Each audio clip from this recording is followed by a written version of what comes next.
She's not saying it's bad. She's saying she thinks it's like somebody else's ID. This is my ID. She's not saying I called and the numbers don't work. Like, everything worked. How do you account for the fact that this woman was wrong? Yeah. It was her. You're wrong.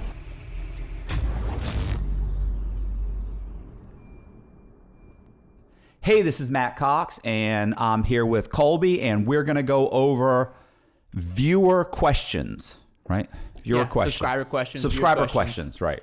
It's all the same. Okay. Yeah. All right. So we're going to, Colby's going to go through some of those, like, 40, 50? What'd you say? There's 55 comments, so we're not going to be able to get all of them. I'm going to go through and choose the best. And obviously, if this does well, we'll do it again. I'd probably like to do it with you and Zach, obviously a recurring guest. So, yeah. So if you have any questions, we'll do another similar post on the community page for Zach and Matt and go from there. So, okay, first question, you probably have to add some backstory to this.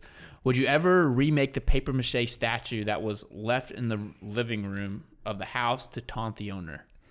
What or who the statue was made of? First of all, I did not taunt the owner. That's the whole thing. So, all right. So here's what happened: is I was on the run and we needed money, so we went to Atlanta and we rented a house from a guy named Michael Shanahan. Well, I mean, obviously, crime's not a full-time job. You know what I'm saying? Like, fraud. So I went and I satisfied the mortgage on his house. I assumed his identity. I created a false credit profile, made a fake ID, opened up a bunch of bank accounts in his name. Also, Becky opened up a bunch also, and we opened up some in other false identities names. And then I refinanced his house and borrowed like $400,000, dumped the money in the bank, and then pulled the money out of the banks. And then we took off. But in the meantime, Fulton County's public records was so far behind, we basically had to wait for the satisfaction to show up in public records. So that was a couple months. So we basically hung out, went on vacations, went jogging, worked out, rock climbing. We're doing anything to pass the time. Yeah. One of the things I did, obviously, was I made a paper mache statue. The paper mache statue was of a guy on his knees, like screaming like this, right? But that's kind of just based on on Edward Munch's The Scream, and it's just like a man in agony. Had nothing to do with Michael Shanahan. Like, I'm not thinking that Michael Shanahan's in agony, or that. At the time, I'm really only thinking that when this whole thing comes down and he figures it out, he's going to have to make a few phone calls to get it fixed. It's obvious that I've stolen his identity. I'm on the run. To me, I was telling myself, whether it's true or not, I was telling myself this is an easy fix for him. Yeah. So I'm not thinking of him as an agony. I'm not thinking that. But I did make the paper mache statue, and I left it in the garage. We left it in the garage. It wouldn't fit into the back. Like, we had so much crap in our little minivan thing, it would not fit into the back of it without being crushed.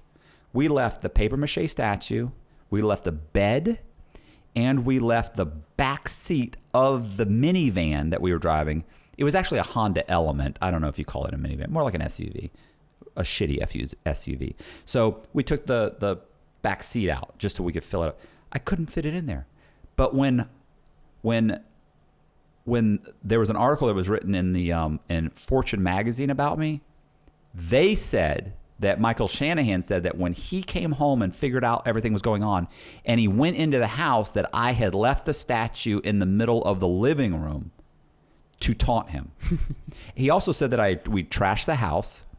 I don't know how we trashed the house. We lived in the bedroom upstairs. We had no furniture except for bedroom furniture, which really was just I think 2 nightstands and a bed. We watched TV all the time. We didn't trash the place. It's not like we were having parties. We didn't live in anywhere but the upstairs bedroom. Like, we didn't trash it. We cleaned the place out. We actually had the carpets steam cleaned before we left. Yeah. I mean, but I get it. You're a victim. You're angry. You're ready to say anything. And, and look, I'm not saying what I did was right. It was a dickhead thing to do. I mean, I'm a scumbag. I totally fucking shouldn't have done what I did. But I didn't taunt him. I wasn't trying to taunt him. Like, it's bad enough what I did. What I did is bad enough. Do we have to really add to it? Yeah. So anyway, would I redo the statue? Absolutely. I've already bought the material for the statue, which is I bought it's chicken wire. You can buy it at Home Depot. So I bought chicken wire. I actually have the chicken wire is in that closet. So I bought chicken wire, and I bought it's a wallpaper glue, and all I need is newspaper or any kind of paper, really. You just dip it. I just haven't had a chance to kind of do that. To be honest, it would be really cool to. I never finished it. I've never finished it. I've started that statue twice, by the way, and both times never been able to finish it. And what's your plan? You gonna keep it, or you're gonna sell it? I don't know. I should do it. I don't know what I would even. How much time would I have into that? I mean, I'd have a lot of time, but they're super fun to make those. Like I could make one and sell it, or I don't want to give it. I can't afford to give it away. Not yet. But maybe that would be cool. Yeah. Well, it kind of leads into. I know there's a question in here. Kind of leads into the same topic is merchandise. Do you have your own merchandise? This is the question. Oh yeah. So we have our own store, and we're talking about even revamping it. Doing some. Right. You were saying to try and put like the paintings. Yeah. So the little paintings. If you're watching this video, you look underneath. It should be like a little Matt Cox store with T-shirts and whatever. But yeah, I was actually trying to look at some different websites to get some of the paintings, the books, merchandise, everything all in one spot where you can knock it out. Because if someone orders T-Span, what we're using now. Yeah, so there's multiple websites that are supported on YouTube. So I'm trying to do a little research on that. Now I have a question. I guess when people order your book off Amazon, are you doing the shipping or someone else? Yeah, it's already. No, people always think that I'm not doing the shipping. The only way I do the shipping is if you contact me and say, hey, I want a signed copy. Yeah. People used to buy them and mail them to me, and then I would sign it and mail it back. Yeah. So I just ordered a bunch of books, and now if somebody says, hey, I want to buy an autographed copy, then I just have them PayPal me like $40. Yeah. The book, first of all, it's like $7 or $8 just to mail it to you. Yeah. So it's not like I'm making any money. I'm making like $10. Yeah. Really, I've got to drive down there. I have to sign it. I have to drive down. I have to drive back. So whatever. Yeah. So I sign it and then I mail it to you. Because the books are like $19 anyway. They're like $23 if you mail them on Amazon. So there's really no profit in it. But it's like that's like a privilege. You know what I'm saying? That's like a huge compliment. Can I get a signed copy of your book? So me 2 or 3 years ago being in prison, having, I didn't have my book published, like laying in my bunk in prison 3 years ago, I never once in all of those little fantasies while you're trying to go to bed and you're running through all the scenarios in your head, like how good things could get, having people ask me for a signed copy of my book, I didn't even have an aspiration like that. Like that was so like, well, that's never going to happen. Like didn't even enter my mind. So for someone to ask me to do that, like that's like a huge compliment. Like I'm ready to like ask me. I'll sign it and send it to you. Sign whatever. Okay. Out of all the characters you met in prison, who was the most memorable and why? Okay. One more thing on the book thing. Yeah. But you have to stay on me. Like if I don't respond, I'm just overwhelmed with comments, with emails, with everything. So it's not that I'm trying to be a jerk. It's that I am overwhelmed. And the last thing I would ever do is get mad at somebody for like hammering me like, hey, bro, I sent you an email. Don't forget this. Like you're doing me a favor. I wouldn't be offended. If you've sent me an email and I didn't respond, it's only because I'm overwhelmed. Hit me up again. You're doing me a favor. So don't let me forget. All right. So anyway, who was the most memorable character? I mean, it would be... I would love to say John Bosiak, but to be honest, the most unique and amazing character that I met would have to be Frank Amadeo. It was, and Frank Amadeo, I wrote a book about him. It's called It's Insanity. He's a guy that was, since he's been in his early teens, he says earlier than that, he's always believed that God is telling him he's preordained to be, in his word, emperor of the world. That's his, like, who says emperor? But and he's a he's a rapid cycling bipolar, like an Access 5 rapid cycling bipolar with features of schizophrenia. I think that's the actual diagnosis. And so he's constantly cycling up and down, up and down, up and down. Like he doesn't go like 2 hours, up. It's up, down. His emotions are constantly like this.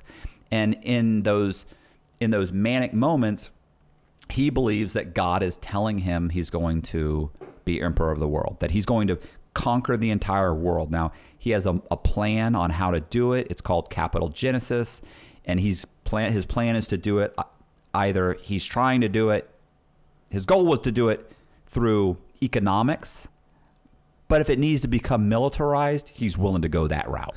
So I wrote a whole book about it. You can listen to the synopsis on the website. You can read the synopsis you can listen to the synopsis on the YouTube channel. Read it if you want to read it, and it's got pictures of Frank and everything on my website. But I also have a book, a full-length book on Amazon, and the Audible is also on Amazon. Listen, there's a documentary about him. He tried to take over the Congo. You wouldn't even believe how insane this guy is, and yet he also is the guy that worked as my lawyer in prison and got me 12 years off my sentence. The guy is brilliant. Look, out of all the criminals I've ever met, I've never actually met somebody who he was actively committing crime and his ultimate goal was to take over the world. Like, that's a James Bond villain. Yeah. That's not a normal thing. Nobody says that. Who says that? You've never heard that other than James Bond or Cobra from G.I. Joe. Like, who wants to take over the world? Who even thinks that's possible? Yeah. And what was he locked up for? Tax fraud. He stole $180 million from the federal government and used it to start buy up companies in order to get this large conglomerate of companies. And also, he owned a company that was building military satellites, that was a private military contractor.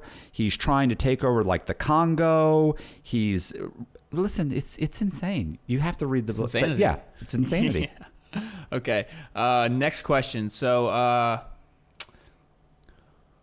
what is the funniest thing that ever happened to you or that you experienced? And it's not in prison, but I guess in general. Or it could be prison. Somebody asked me that the other day. They asked me that a long time ago, and I think I've said this a few times. It's the no, that's just the most humiliating thing I've ever heard of. Is the funniest thing? Yeah, I guess it's kind of an odd question. Not an odd question, but it's just, there's so many. It's not funny, that one. Yeah, there's not so one specific. I mean, there's so many funny things. I got one. How about we just did a podcast on him? I don't know if that's going to be posted before or after. Oh, that, yeah. The one you just did with Zach is about 2 hours of pure entertainment. Oh, yeah, so, just hilarious. We'll put the card up there and the link in the description. You can check that one out. I do have the most, just like kind of like the worst. Somebody asked me one time, what's the worst thing that happened? And that was, I was in the library at the Medium. I should have told this on that. Did I ever tell you this? Yeah. Oh, yeah, with the guy. Mm-hmm. Where the guy, this big, massive guy, all muscled up. He'd been locked up who knows how long, but I think probably had 20 or 30 or probably had a life sentence or something. I was sitting in the library, and there's maybe, 6 or 7 other guys, and we're in the library, and there was a gay guy, like a punk, in the library, and he's sitting there, 5'10", real thin, had long braids, and he's sitting there like looking at like a Glamour magazine or something. Legs crossed. I mean, really, honestly, like an amazing looking tranny. Like you could fool you. Like looks like a woman. Yeah. Turning the pages, looking at a magazine, and this big black guy comes walking in. A sugar daddy not a sugar daddy, like a war daddy. So he comes walking in, and like everybody in the library like looks up, like, because you can tell this guy's never been in the library. He comes walking over to the punk and goes, "Baby, can I talk to you?" And it was like, when you heard that, you were like, what just happened? What did he say? Did he just say baby? Like, baby, can I talk to you? And the punk's turning the pages. And he goes, baby, please. And I remember being humiliated for this guy. I was just like, this is horrible. And the guy goes like, "Baby, can I talk to you outside, please?" And she goes, "I don't like the way you talk to me in front of your friends." And he looks around, and when he looks around, we all look down immediately. And he's like, "Baby, please." Baby Lee's going to talk to you outside. And so the punk gets up and goes to walk outside with him, and he goes to put his hand on his or her shoulder, and she goes, oh, like that, and he goes, oh, he goes, don't touch me. Oh, baby, please. I mean, but it was the worst thing I'd ever seen in my life. It was so humiliating. But so yeah, anyway, that's probably the worst thing I've seen. I don't know if it's funny, so it's also pretty funny. Yeah. Okay. Next one, someone asked, what's your next move? I guess. Yeah, I saw that one too. Like, I don't know, from you, like, I would think probably just, the pieces are in place. It's just making them better. Yeah, it's really just patience, I think. At this point, I think it's just doing exactly what I'm doing, but being patient. I'm trying to put together a story on, the chip guys. It's called The Company, and it's these guys that were robbing chip manufacturers. I'd love to put that story together. I'm right now working with a company to try and do a true crime podcast. It's with a company called A Little Everywhere Productions. They do podcasts.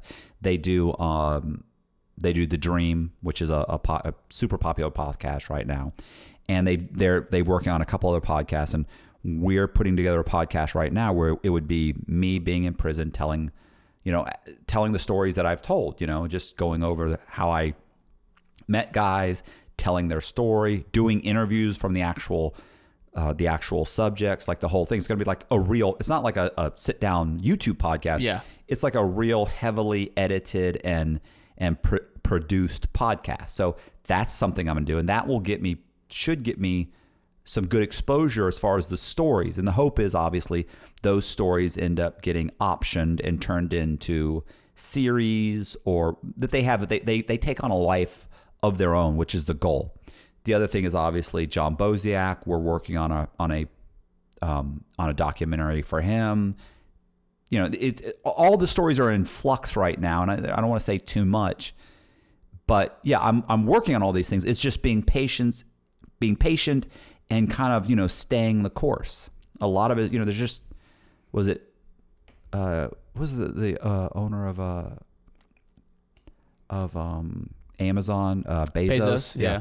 I think he's got a quote that says most overnight successes take about 10 years. Yeah. And that's the whole thing. Is like, look, I just started working. I have to stay the course. I spent several years in prison writing the stories. I got out. I'm doing the YouTube thing. I'm doing all the right things, but then it's just a matter of staying the course. Yeah. That's what I'm doing. Cool. Let's see. What is one thing that you miss about your former life? I mean, I miss the money. Yeah. I mean, listen, money,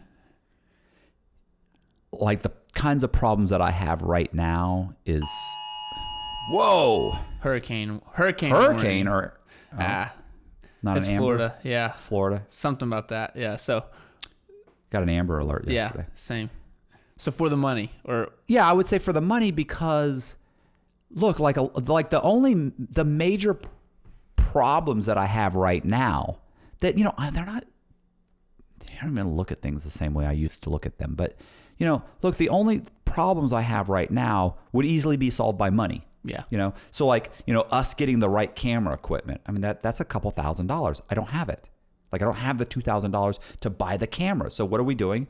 We're piecing together what we have. Like, we're used camera, borrowed camera, like, everything, used this, like everything is used or borrowed, or actually, or another podcast company, said, hey, I've got some extra stuff. What do you need? I'll take that. We're piecing everything together. If things would be easier if we had the money to buy the equipment, and it would obviously, one, the quality would be better, but two, the time it takes to piece all this together to make what appears to be a professional podcast. Yeah. So money would solve that. Where do you do your podcast? In my living room. My one bedroom is essentially, it's really not a one bedroom. I basically live in my studio. I live in my studio. I paint in my kitchen. I paint on that wall, and we have this studio. It looks good. Yeah. Like you look on here, you think, man, he's in a professional studio and everything. Listen, these things are on wheels. Like I can wheel these things away and. Yeah, that's one of the things I noticed when I first started editing. You're doing the vlogs in the kitchen and behind this wall before I had the foam on it, and I'm like, oh, he's in this room, he's in this room. We come here and you walk in the door and it's paintings and it's the rollable walls and absolutely. Oh, listen, I can create an illusion. Yeah, Ask Bank of America. Yeah. But the point is that money would solve all those problems. So obviously it's money. Money would obviously make things easier. But listen, I'm thankful to just be out and be doing this stuff, and I'm thankful to be able to even pay my bills at this point. Yeah. Like that's a huge triumph. Yeah. Okay, here's one. Do you plan on doing a breakdown of The Wolf of Wall Street, the movie? I haven't. Yeah. Like I haven't. Like I wouldn't mind doing that. I would like to do that with. I'd like to do that with another guy. Like who I'd love to do that with. I wrote a story called Atonement with a guy named Joseph Vitale. Mm-hmm. Like Vitale has a Wolf of Wall Street type story. Yeah.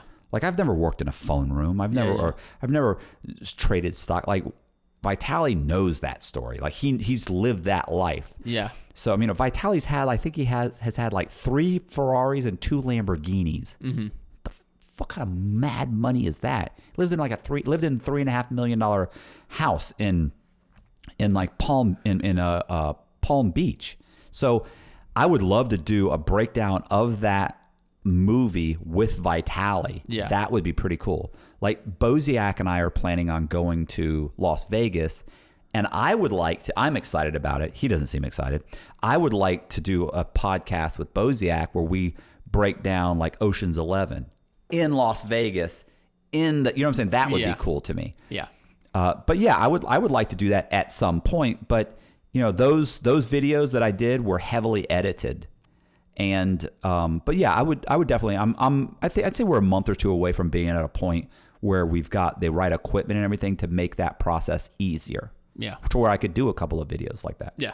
Okay, here's one. This is an interesting one. So assume you came across another scam. How much money and what percentage of getting away with it do you need in order to do it? I actually answered that guy. Yeah. I think I said, he goes, what's the chances that I thought I'd get caught or something? Yeah. And I was like 2 or 3%. Yeah. And the reason I think, so as far as coming across another scam, like to me,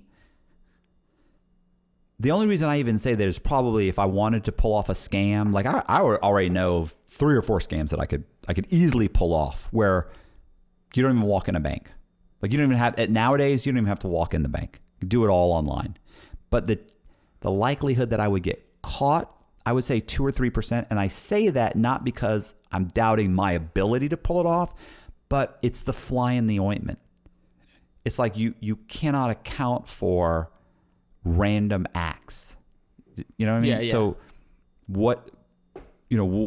how you just can't, there's little things that happen. You just, like, I had a scam one time with this chick. Her name was Allison Arnold at the time. Her name was Allison Arnold. So Allison had pretended to be a woman by the name of Rosita Perez, stolen her identity, pretended to be her.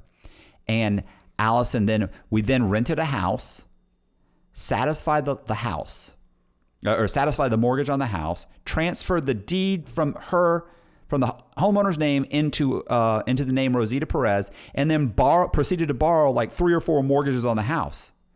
Everything's going smooth. It's going good. Allison went to one of the closings, went off without a hitch, got a check for $100,000. Went to another closing, and the woman at the closing looked at her and saw her ID and said, "This doesn't look like you." And Allison went, "That's me." She says, "No, it doesn't look like you. I'm sorry, I'm not going to give you the check." She goes, I'm going to make a few phone calls and I'll let you know if everything's okay. You can come back and get the check. I'm sorry. Allison was like, "That's crazy." The ID, by the way, was Allison. The picture was Allison. She's looking at a picture of Allison going, "This doesn't look like you." How do you account for the fact that I have a picture of me on an ID or a picture of Allison on an ID that says Rosita Perez? She's not questioning the validity of the of the ID. She's not saying it's bad. She's saying she thinks it's like somebody else's ID. This is my ID. She's not saying I called and the numbers don't work. Like everything worked. How do you account for the fact that this woman was wrong? Yeah. It was her. You're wrong. Your fuck up blew a $500,000 or $1 million scam. Blew it because you're wrong. How do I account for that? Yeah. And that's the problem. Most of the time when I've been grabbed or caught, it's because it was something I couldn't account for. I had a whole scam one time. I was going to borrow a couple $1 million. Had already borrowed $1.3 million. Just so happens that one of the banks sent the title person down 2 weeks too late. So they were supposed to go in this week, but they ended up going 2 or 3 weeks later as a result, because some woman went on vacation. By the time she got back, she then ordered the title search. So when the abstractor went downtown, she saw that the other mortgages had already been closed and said, "Oh my God, this is fraud," and called the police. How can I account for the fact that you're going on vacation? Like, that's not my fault. That's the problem. There are the little things you just can't account for. You can never say, "Oh, 100% I'm getting away with it." Yeah. Really? You must be able to tell the future. What's one thing that you would do differently if you were 22 years old? I mean, if I was 22 years old now? Yeah. Or if you could go back to, 22 now, yeah. The problem is when you're 22, you're so impatient. Yeah. You know what I mean? Like, to me, I would fix my credit. I'd have good credit. And people are like, "Oh, my credit's ruined." You don't know that your credit's ruined. But trust me, your credit's not ruined forever. It will fall off. Look, if I had no credit, I would build my credit. I'd get 3 secured credit cards for $200 a piece. $200, $300, whatever. You can even get one credit card for like $300 and use that one credit card to open the other credit cards. Let's say you can get one $300 credit card, pull out the entire $300. So you get a $300 secured credit card. You pull out the $300. You then go get another $200 credit card.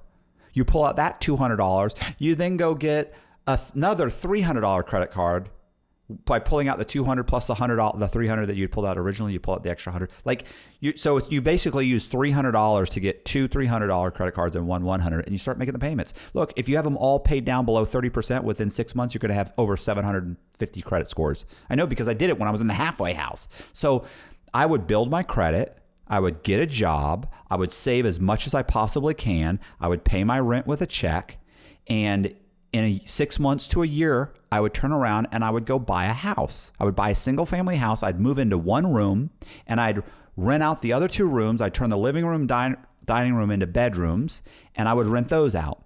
And I'd start making, now I'm living absolutely rent free. I'm actually making money now. And what would I do? As soon as possible, I'd go, as soon as I possibly could, wait maybe 6 months and have another down payment. I'd buy another house and I'd move in that house. And I'd do the same thing again, and now I'd rent out my old room. And I would just do that. If I had nothing, that's what I do. Because in 3 years, you'd have 5 of these things. And each one would be making $1,500. And now you'd be making $7,500 a month in 2 years.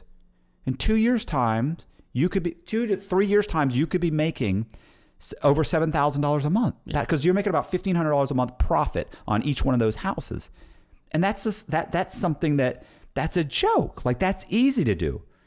You can do that just by following a very simple formula. The problem is you're 22 and you have to be patient, and you have to be told that you're not going to be making $100,000 a year for 3 years.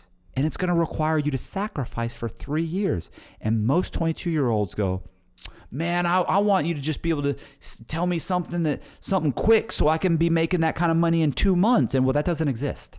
Yeah. It's a 3-year process. So if you did that and you worked at that and you followed that basic formula, you'd be making $7,000, $7,500 in 3 years. And guess what? If you just kept doing the process, because what happens after that, if you keep saving, it just grows even faster and faster. You want to be 5 years and you're making $20,000 a month, maybe 25. Okay.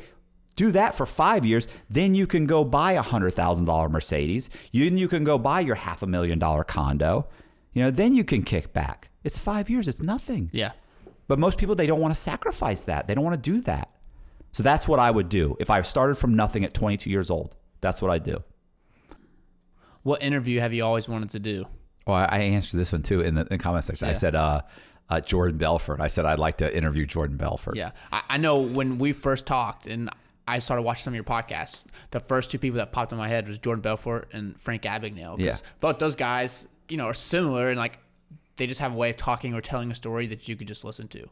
For me personally, like I'm not interested in anything crime, but I've listened to hours and hours of your stuff just because it's just interesting, And I think you have that like type of personality that I people hear listen. that from people. Yeah. The only problem with Frank Abagnale is that at this point he's in his like 70s. Yeah. So, and I feel like I know his story, but I don't know. I've been wrong on one or two things. Like the problem is I read his book and then I read his second book, but then apparently he did some interview with the FBI where he told like a slightly different version of his story. Yeah. Which was odd. But anyway, it was like little things that happened after he got out of prison. It was strange. And then this guy told me in the comment section that said Abagnale had said that like the FBI got him out of prison, just like in the movie. But if you read his, to do stuff for them, to go undercover, to do this, to do that. But in his book, that's not what it says. Yeah. Like in the second book, it says he did all of his time. He got turned down for parole twice. The third time they let him out. Like, I mean, it's like then he started teaching these classes and started with the local cops. And then he taught them at classes to how to detect fraud at banks. And then he started building up a resume in those two books, which it pretty much covers his whole life. The two books, which one is of course Catch Me If You Can, and the second one is the Art of the Con. Art of the Steal or Art of the Con. Anyway, yeah. But then he did something that's on YouTube where he talks about, I worked for the FBI. I did this. I did that. And that wasn't in either of the books. So maybe I don't know. Maybe his story there is stuff I don't know. Yeah. All right. Let's see. Let me go through some that I screenshot and make sure we got them all. Okay. Have you ever considered to migrating to other countries? Maybe more specifically, like when you're on the run. Yeah, when I was on the run. Yeah. I definitely did. Like I thought about going to Mexico, of course, but the problem with going to Mexico is, my fear was you show up with a couple $1 million in Mexico, like the cops will take it away from you. It's not like you can call somebody. First of all, I can't call anybody. Secondly, it's not like it's an extremely violent country, and I'm on the run. What am I going to do? Now, there are parts of Mexico I now know. I didn't know at the time, but I now realize there are parts of Mexico that I could have gone that are basically almost all retired Americans. Mm-hmm. Like I probably could have gone there, but I didn't realize that. I didn't know that. My plan was to go to Australia because Australia at that time, if you showed up went to Australia with like $100,000 and a business plan, you could go to Australia. You could become a permanent resident alien, and they would allow you to buy real estate, open a business. You weren't allowed to work in Australia. Like you can't take an Australian's job. You can't work there, but you can open a business and hire Aussies. Yeah. So, and the reason I like that is that out of all the places, you become a permanent resident alien, but they don't run your fingerprints. Mm-hmm. Like you show up there, you're allowed to do everything. You can't vote in there. You can't vote. Yeah. But you can do all the stuff that I wanted to do, and you were outside of, the United States. Yeah. And so I had thought about that, and we had looked at other places. Becky and I looked at other. I'm sorry, Becky. Sorry, the chick I was with. Well, actually, Becky and I looked too, but so did Amanda and I. We were looking to try and get out of the United States. I wasn't initially, but as the heat got turned up, then I started thinking I'm going to have to leave. Like I need to leave. And so yeah, I looked at a lot of different places. But yeah, it was basically Australia was probably my best bet. Any reason why you didn't? Yeah, the Secret Service arrested me. Yeah, so they got to you before you could. Put a real dampener on my plans. And keep in mind, I'm not showing up there as Matt Cox. I'm showing up there in a stolen identity from a homeless person, right? So I'm going there with a passport, all my documents, everything, from some guy that lives under a bridge, like, in Nebraska. Like, I'm going to be good, but I was at that point, we were trying to get money out of the banks, and we were refinancing property, and we were pulling out a bunch of money. And, we were in the middle of the plan when I got arrested. Yeah. Well, what's the hardest thing that you've ever experienced? The hardest thing The hardest thing you've ever experienced, gone through. It could be, I don't know. It could be a 5-year period. It could be like the one day. I mean, like, other than going to prison? Yeah. If prison is number one, yeah. I would say going to prison is number one, right? The hardest thing, I would say. So in the FBI, I want to say, and this is actually the appropriate thing to say. Yeah. Leaving my family and my friends when I took off on the run. Yeah. And that was hard, but by the time that happened, it's not like it happened in a day and I didn't know it was coming. Yeah.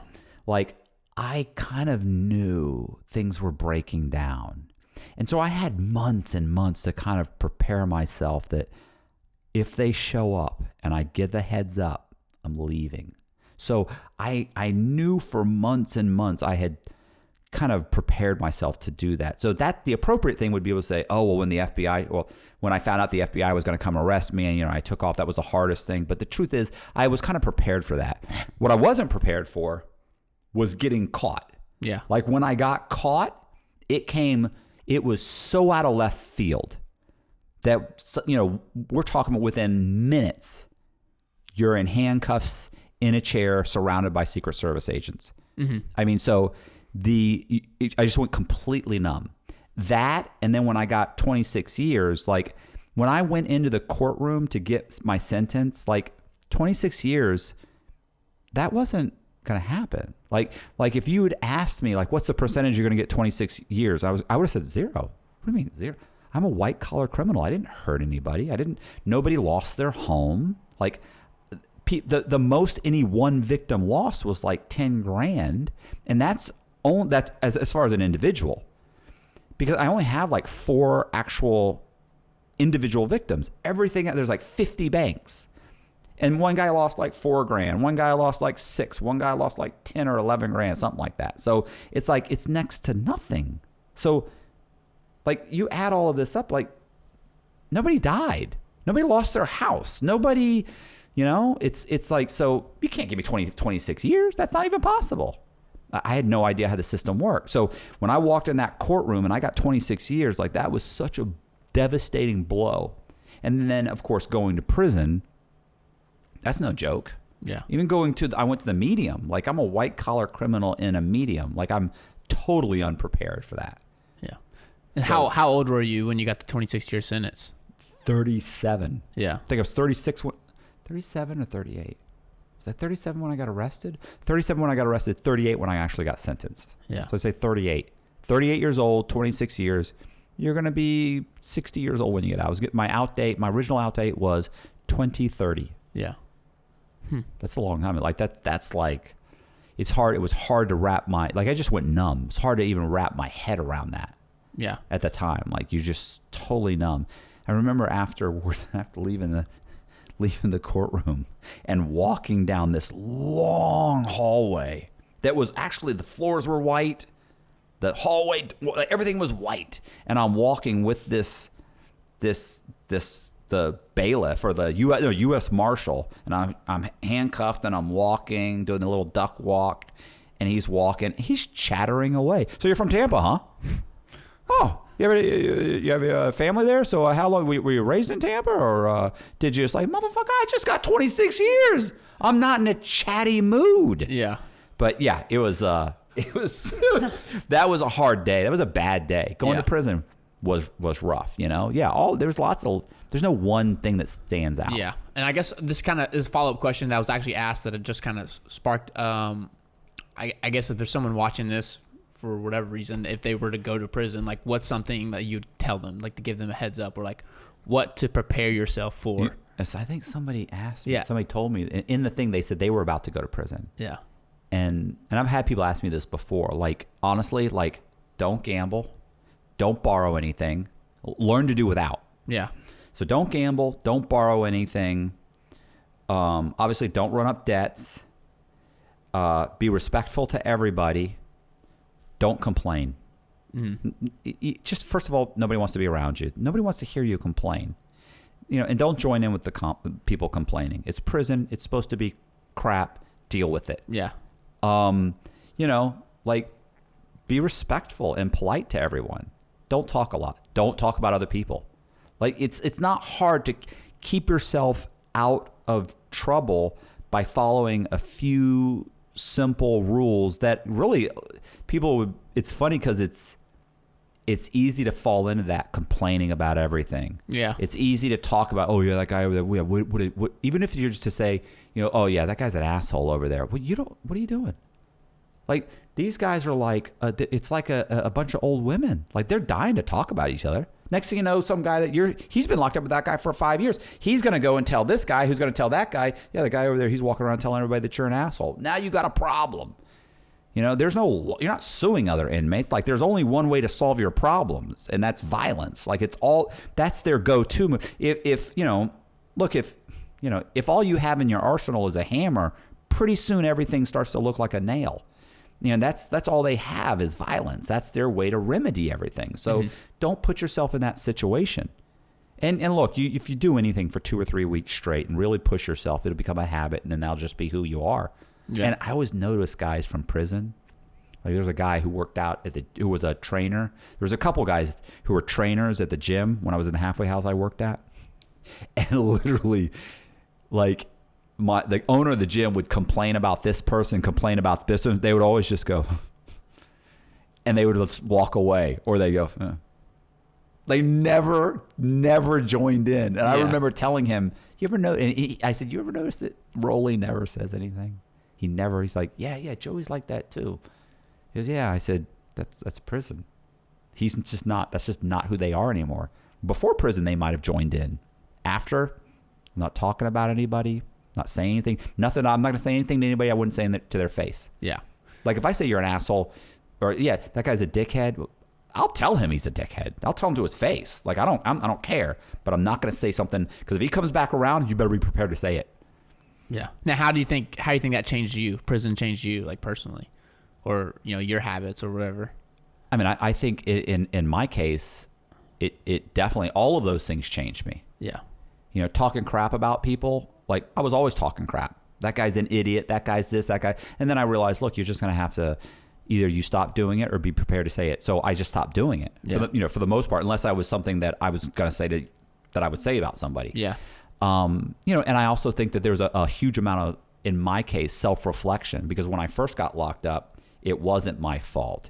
I got too much time. It's not my fault. They screwed me. They this, they that. And as you do more and more self-reflection, that introspection turns and you start to go, I just started to realize, well, if everybody's calling you an asshole, you're probably an asshole, So that's what happens, is you start to look at it, and I just started to see the person who I really was.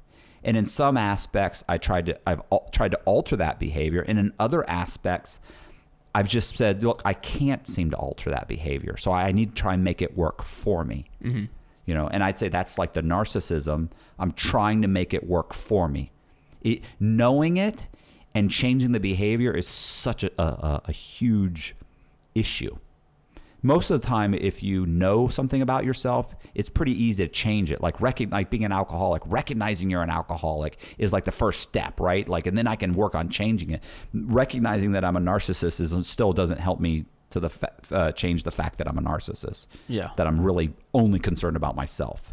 And also, but being reflective, at least looking at myself and knowing that that's an asshole way to think. And saying you're an asshole, like who says they're an asshole? Well, I can tell you right now, I'm an asshole. Yeah. I can tell you right now, those are the things that, I hardly ever ask anybody about what's going on in their life. Yeah. Because I have very little concern about that. It's just a prick mentality. So if somebody says, oh, you're a prick, what am I going to say? I am. I know it's not that I don't. It's not that I want to be that. So I mean, it's hard to change that behavior. So I think prison helped me realize those things and try and work on some of them, and others you just have to embrace. Yeah. Now, I guess another question just kind of pops in my head is like, do you think like the prison system that we have, like someone who gets locked up, like do they have like a good opportunity to like maybe change themselves for the better while they're there, or you think, I think the cards are kind of stacked against them? Oh, I mean the card. It's just stacked against. It's stacked against you. The point is, you can certainly change yourself in prison. You can certainly work towards coming up with another career. You can definitely get your head right. Yeah. Like, and figure out what's really important to you, what your real priorities are. Sticking with that is difficult. But if you're thinking that the prison's going to put you into some kind of a program, help retrain you, help get a job when you get, like, all those things sound good. And there are those programs that are there, but they're limited. They're extremely limited. It still takes a ton of work on your behalf. Like, you have to really want to try and change. Yeah. It's just the system is just not designed to help you. It's designed to make things harder for you when you get out. And that's horrible. But the thing is, these guys ruin it. They ruin everything. The guys will, every time they would come out with some program in prison, these guys would go and they'd join the program. They'd immediately start to try and manipulate the program or change it or steal. Or if you gave them something, if you said, hey, we're going to have a movie room, they immediately start to try and sell the stuff and do this. And they're criminals. So they tend to ruin any opportunities given to them. Yeah. Which is horrible for the people that genuinely want to change. Yeah. It's just a whole nother world just from sitting here. From what I assume, like there's like a whole economy that's like going on, like within the prisons. It's absolutely, like they take away money, and you can't survive without money. Like it's almost impossible to go to prison and survive on what they're giving you. Mm-hmm. So everybody comes up with a hustle. It's the same thing. Like on the website for like the Bureau of Prisons, like they'll tell you all about how we help support and we help. Inmates, keep in contact with their family it's absolutely untrue. It's like, look, what they're writing on the website, what they're preaching and what they're doing are two different things. Oh, there's all these programs, and really? Like, there's 2 programs, there's a backlog of 3 years, and when you're done, you don't really get anything. You don't get a certificate. There's nothing that you can get out and go to an employer and say, this is what I have.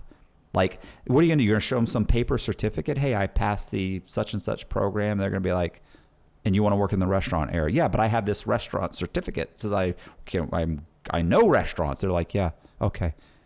You can start, as a busboy.